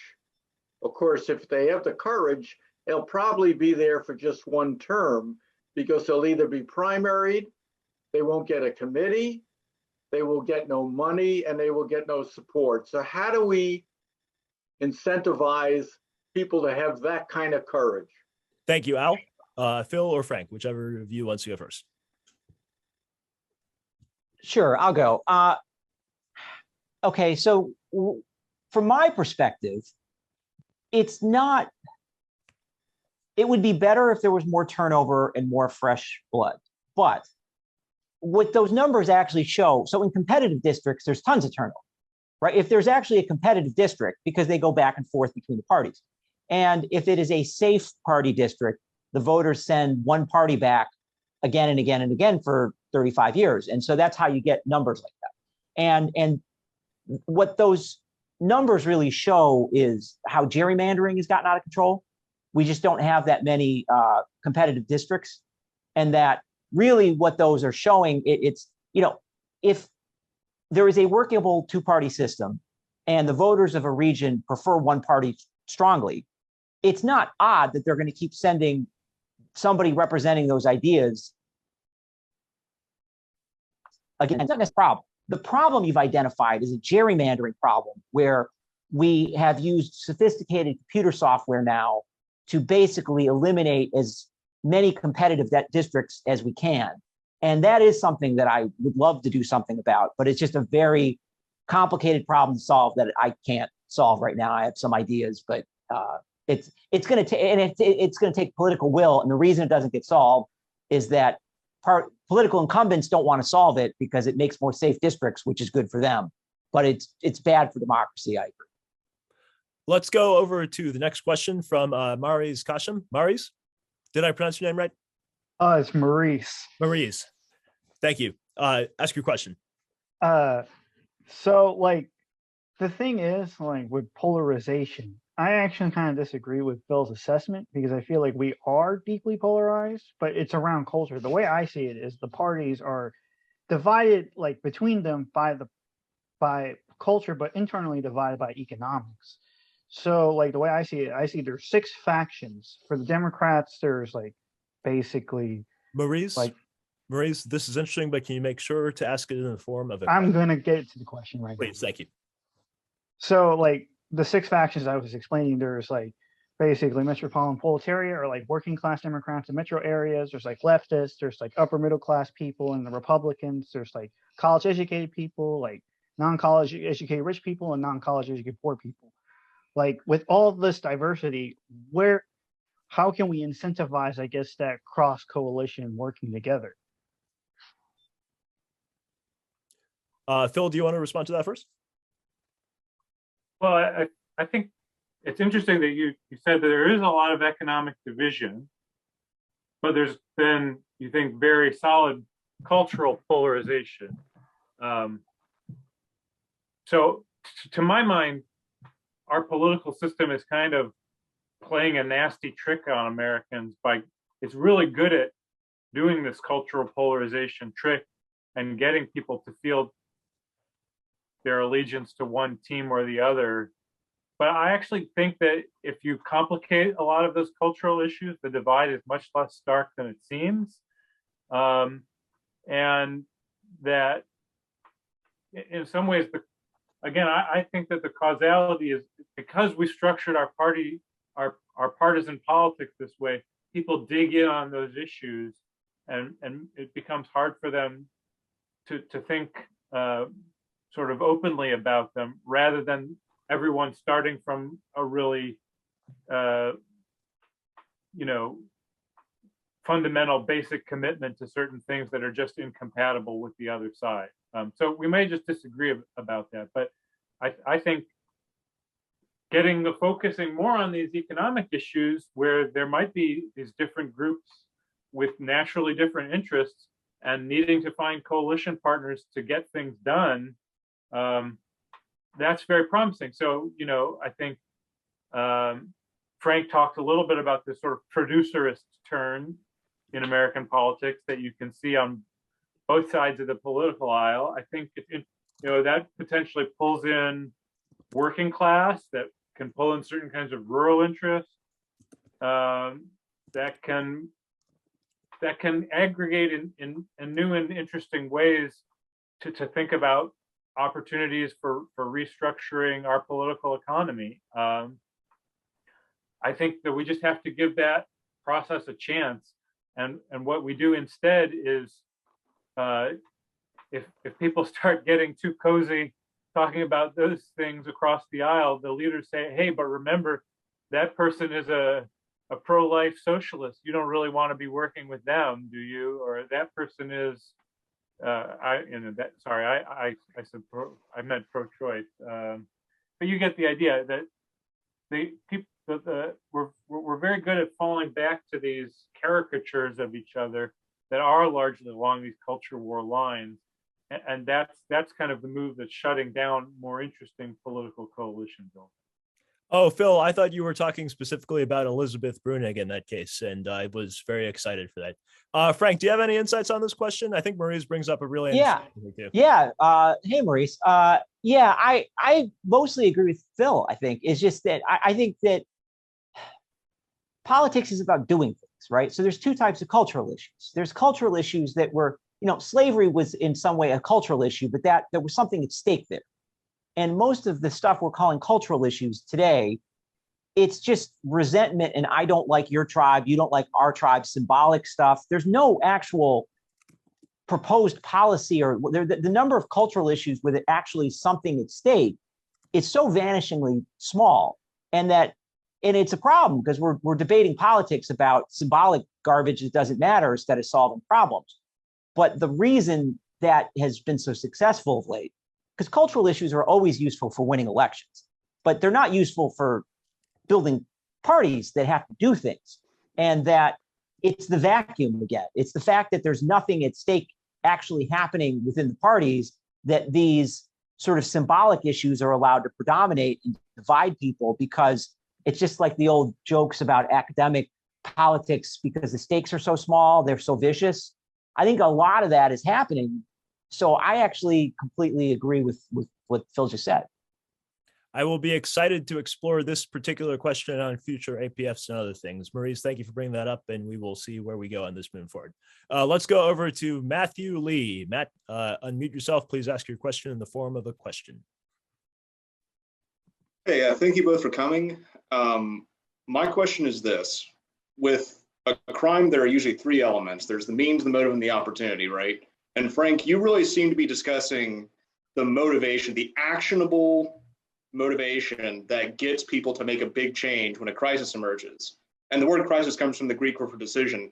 I'm curious what both of you guys, with your various expertise, see as the likely active component and the likely crisis or horrible, real, tangible problem that will come about to actually inspire change. Because Frank, you alluded to the New Deal, right? You had a huge economic crisis, and that actual functional problem, not symbolic culture war stuff, but like an actual systematic crisis is what made people really change. So what do you both see as the likely crises and the likely actors who can come and seize these ideas and make a change in America? Thank you, Matt. So to me, the crisis has begun because it's the shift from an industrial economy to a post-industrial economy. And that the parallel is what we were just talking about was the Gilded Age, because it was a similar crisis. What was the crisis that set off the populist explosion that took down the Gilded Age parties and caused reform? Well, that crisis was all the different effects of an industrial economy, an agricultural economy becoming an industrial economy, and unsettling expectations everywhere. And I look at what's happening to America right now, and I think there are all these unresolved problems that ultimately stem from the same big problem, which is we have institutions and expectations that are founded on an industrial economic system that doesn't exist, and a Cold War world system that doesn't exist. And now we have this sort of new information age, global economic system. We work differently. It's caused different cultural changes. It's changed the balance of power globally, and it's trickling it down and affecting everything. And so you can look at each of these individual effects, but if you trace them all up, they all trace to a larger issue, which is an economic transformation, which is unsettling everything. And that therefore, when we build our new coalitions and ideologies, we have to do it around a response to how are we going to adjust and adapt our system to a new global world order and a new global economic system. I'll say a word on that one as well, if you don't mind. Please. I think I disagree a little with Frank, and I'm more inclined toward Matthew Lee's framing. In his question, I do think that sort of external events shape the course of political development a great deal, and it means that the political prognosticator is kind of helpless to some extent, because we don't know what the big sort of earth-shaking events are going to be that really create these opportunities. But I agree. I mean, an interesting thing about the Great Depression is that it swept whatever party was in power out of power in almost every country that it visited. So in the United States, it was Herbert Hoover's Republican Party, and he lost the most decisive election in American history to a Franklin Roosevelt who didn't have a coherent agenda. He said he wanted to balance the budget in 1932. That was his big idea that he was campaigning on. That's not what he did in practice. But he had a chance to build a whole new political coalition because he came into the wreckage of that was inflicted by this economic calamity, right? And a civil war or some kind of other foreign policy cataclysm would certainly have the potential to shake things up.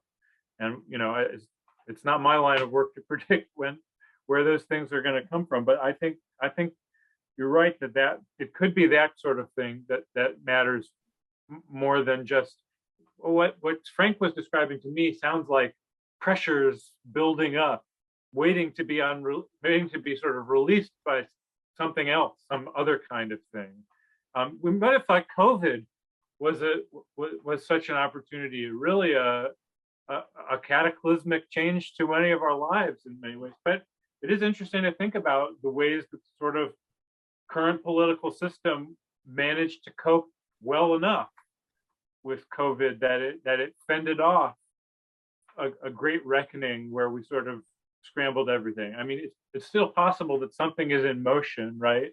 But I do think it's interesting that it turned out that even as scary as COVID was and as disruptive to our economy was, by means of our economic response, people's disposable income didn't fall.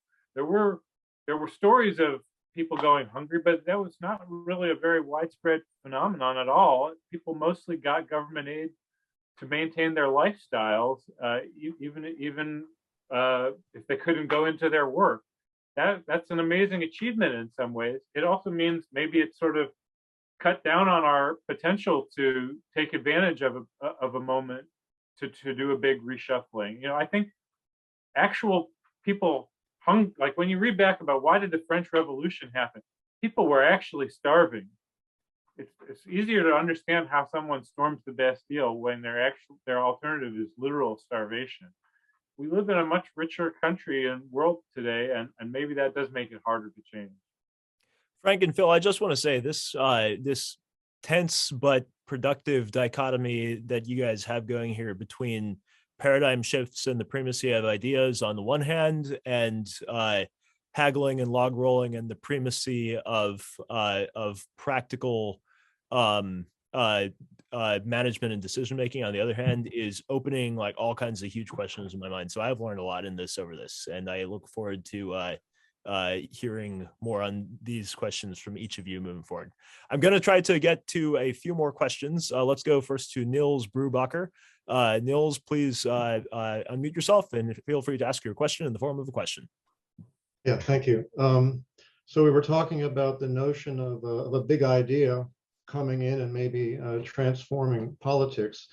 So, and also a cataclysmic event. So Philip already spoke about the COVID and how it didn't maybe create the effect we might have hoped.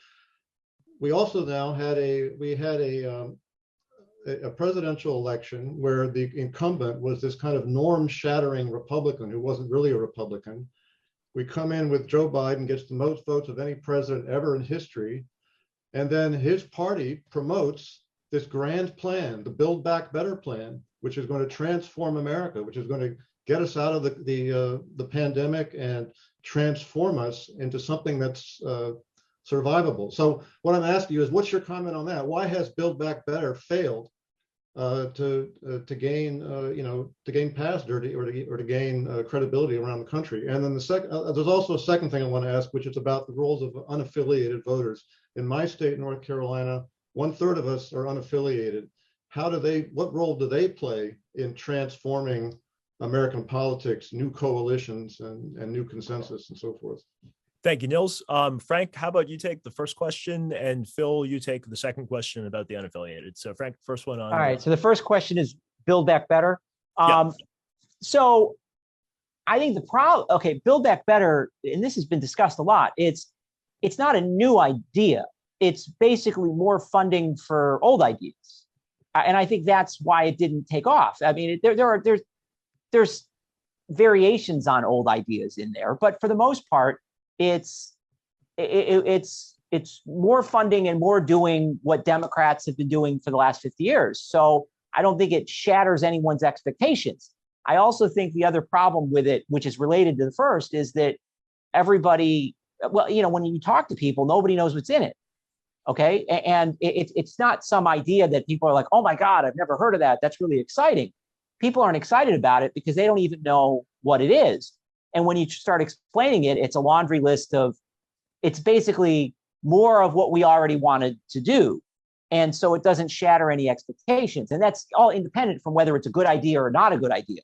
It's, you know, it's just not some paradigm shifting type of, it's not the New Deal. It's not even the Great Society. It's not even really even, you know, I guess maybe it is like the Americans with Disabilities Act, right? Like, you know, that's it, on the scope of sort of earth-shattering political ideas. I don't see it as something that's going to realign anything. I think if you're a Democrat, you like it. If you're a Republican, you don't like it based on what Democrats and Republicans have liked for the last 50, 60 years. To be honest, Frank, it's interesting too, because I feel like similar things could have been said about the Make America Great Again agenda and some parts of President Obama's agenda and a lot of the Forward Agenda for Freedom agenda in the Bush years. So it is interesting that at some level, it seems like it's just harder to be ambitious nowadays, but let's turn that for another time. Phil, do you want to comment on the second part of that question, on the question of political independence and people who feel disenfranchised by the system and how that has played into these things? Sure. So I think one question is either of our political parties willing to try to become a 55% coalition? right? We have this sense that they're sort of on a nice edge of 50-50, and neither one of them really seemed that interested in making the kinds of concessions, reshaping their ideas in a way that could grab a big chunk that's not affiliated with them and make them part of the coalition. And, I think it's a fascinating feature of the Trump era is that Democrats talked about, oh my gosh, this is a threat to the future of our republic. And they certainly found plenty of people on the other side of the aisle who felt some sympathy with those ideas. And as a result of this threat to the republic, here's what we're going to do to expand our coalition. Nothing. We're going to double down on the progressive wing of our party's ideas, and you're going to vote for someone who's going to implement that because your other option is Trump. That was so we'll be more normal than Trump while we do our progressive thing. Like, you can tell that I'm not exactly an unbiased observer in these matters, but that's my sense of a frustrating turn in American politics. It seems like Democrats could have had an opportunity to broaden their coalition, to reach out to a lot of persuadable, unaffiliated voters, and they really haven't done the kinds of things that they could have done if that was their goal. I mean, I think something similar could be said about the Republican Party when Trump brought his disruption, right? I really thought there was a path for Trump to become a populist hero that could have incorporated a lot of different kinds of groups. And, pursuing an infrastructure agenda from the very beginning maybe would have been a good way of building a big coalition. That's not how things actually went, though. He was much better at making enemies than friends. And so I do feel like there's something, because there has been this growth in unaffiliated voters, it's not just in your state, it's all across the country. There's this opportunity that the parties could go after, but there are enough things sort of tying them to their more, their more extreme elements in each of their parties right now that it's not so easy to imagine that happening right this moment. Thank you, Phil.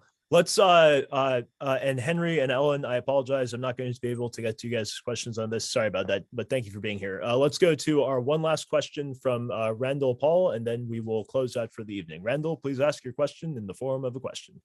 Questions in form of, do we need to have more strong Republican in the sense of our government versus Democratic government, given the scale of our country? And do you think to get that way, three things could happen? One, we could create term limits for Congress so that there are 3 4-year terms for the Congress and 2 6-year terms for the Senate, that the pensions that you give to anyone who serves in Congress would be outrageously big, so that any talented person would be willing to give up his life for 12 years to go and serve, because he's going to be rich. And the third thing is they are no longer allowed to participate as lobbyists. So would Congress vote themselves out by making themselves rich and put together this scheme to the benefit of our country? Thank you, Randall. A wonderful question to close us out on. Phil and Frank, you guys have the final words on that, and then we'll do the closeout. I can start. I've flirted with those kinds of ideas sometimes myself, Randall. I do think you have to start from this being a totally unrealistic proposal, because anytime we talk about paying congressmen more, even than the really not very extravagant salaries that they make today, people go crazy. This is one of the most reliably unpopular ideas in American politics. So the idea that we would propose seriously enriching them, even in exchange for them somehow not being around to influence politics after they retire, I think, unfortunately, I don't think it will sell. I'm also not a fan of term limits in general. I think there's a lot to be said for legislative experience, making Congress a place capable of counterbalancing the executive branch's expertise. And I think, you know, seniority, like anything, may be able to be taken too far. There's certainly some very senior members of Congress who ought to retire. But I think in general, having legislators who have learned their craft, and some of whom become very dedicated policy specialists through their committee work, is a great asset for Congress. So I would be reluctant to give that up. But I do want to get back to the very first thing you said as my last word, this question about little r Republican government, and it's something I regret that we didn't talk about more. I do think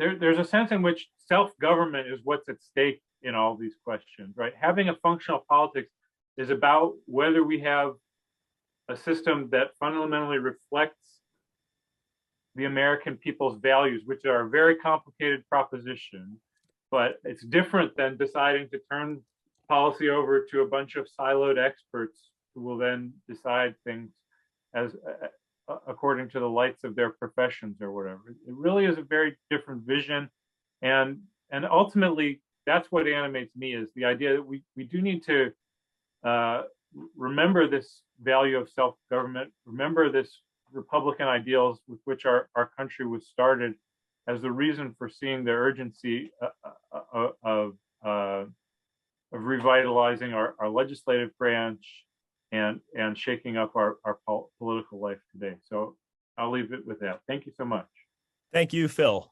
Frank, these various reforms and then Republican self-government. Okay. I guess I'll just, there's a lot of reforms, structural reforms that I toy with in my mind, but I have a caution about, there's a tendency that I've seen to believe that structural reforms will be a quick fix to the problems of the system. That the problem is there are great ideas and great things just waiting in the wings, and there's some structural inefficiency that's blocking them. And I tend to think that the ideas rule, and that people are really clever at manipulating whatever system you set up to do whatever it is they really want to do. And if they want to do one thing, they'll find a way, whatever set of structural impediments you put into place, to get to where it was they already wanted to go. And that quick fixes by structural reforms are going to get co-opted to essentially create the same end, if that's what people ultimately want. And that's why the ideas are so important, because if you fix the ideas, then whatever system you set up, you're going to get the good ideas. And that the important thing is to work at that level. So that's my, and as for republicanism, I think, you know, I agree. And I really, it makes me think back to when you read a lot of the founding stuff, the concept that really resonates with me that we've lost, that we don't talk about it anymore. But in the first 100 years of American politics was just a staple of the way we talked about ourselves as a country, was this idea of republicanism or Republican virtue. And Republican virtue meaning not that you're a good person, but you're a good citizen. That to have a self-governing democratic state, you needed citizens that put the republic first, that were willing to put their own personal interests aside, to do the right thing, to work together, and to put the interest of sustaining the republic ahead of their own passions or their own personal goals. And the founders believed in this intensely. And it goes back to Montesquieu. And it was something that we just took for granted for about 100 years. And then we got really complacent and believed that, well, we've set up the system and it's magic and it'll produce good results in democracy, whether or not we care for it. And one thing that I would love to see re-injected back into American political debate is this idea of Republican virtue, and that we have duties as citizens as well as benefits. That democracy isn't just a benefit where we get to pick somebody to rule us. Democracy is a duty that we all have together, that we have to take the duty of self-governance. We have to know what we're talking about. We have to put the interest of the country first, and that if we don't do that, we're going to lose it. And so I think that's an important concern that we've gotten really way too complacent about.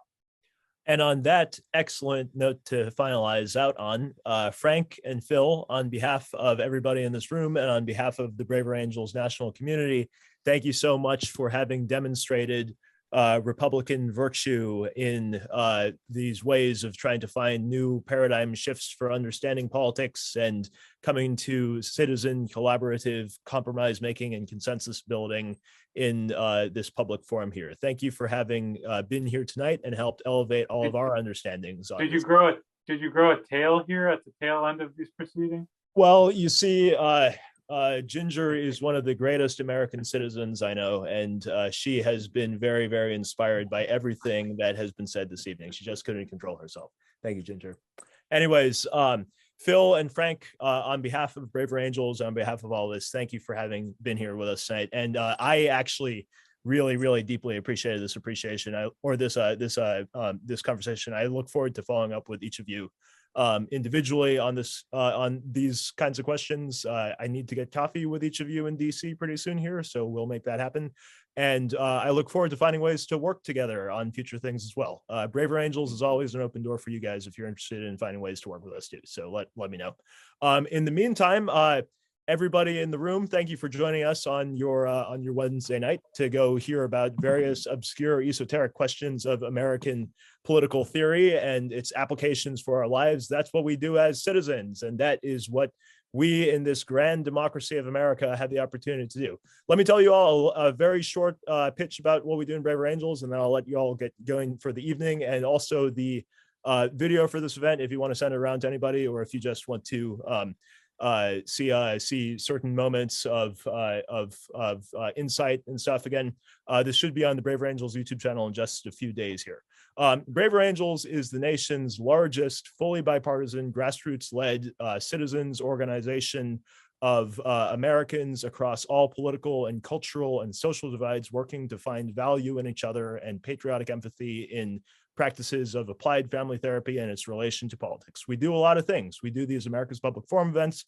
We do a lot of debate events. We do workshops. We do all kinds of conversations. And our goal is not to get anything particular to happen in politics so much as it is to help American citizens and American leaders find value in each other so that whatever happens in our politics, we can be together in it in a way that elevates our shared humanity and our shared American identity. And yes, that includes you too, Ginger. Thank you for being here. And so we are an organization that does a lot of stuff, and there's always various things coming along. A week from tomorrow, we are having a debate chaired by my dear friend, April Lawson, on the question of whether there are limits and whether there are lines to be drawn in the work of bringing Americans together over our most pressing issues. And so that is actually a really important foundational question to our work. And I look forward to seeing what happens in that debate that evening too. But meantime, everyone is invited to be at that if you like. I've posted a couple other links in the chat. I posted one of the best articles Phil wrote, and you can find more links to information on his work there. I also posted Frank's YouTube channel in the chat as well. Excellent stuff on that. And then I posted a link to the America's Public Forum program and a link to join Braver Angels. We couldn't do any of this without volunteers and without the support of our members. And so if you're interested in joining us and finding out more information on this program and on other programs and possibly becoming a member and joining us for our national convention later this year, or in becoming a volunteer and doing some of the important behind the scenes work without which none of these events would happen, our doors are always open to you, and we look forward to working with you in the future. Meantime, in the America's Public Forum program, I am working on finalizing the programming for the rest of the year, and that should be out pretty shortly. Phil and Frank, thank you for having been an early part of it. And everybody else, I look forward to seeing you on many future America's Public Forum events. The 2022 election is upon us, and the 2024 election is not much further beyond that. And the Republic will survive, provided that we, the citizens of this great country, do our best to be worthy of ourselves and live up to these ideals of patriotic empathy and Republican self-government we have done. Let us go forth and build a house united, and I look forward to seeing many of you on future Braver Angels events. Happy President's Day, everybody.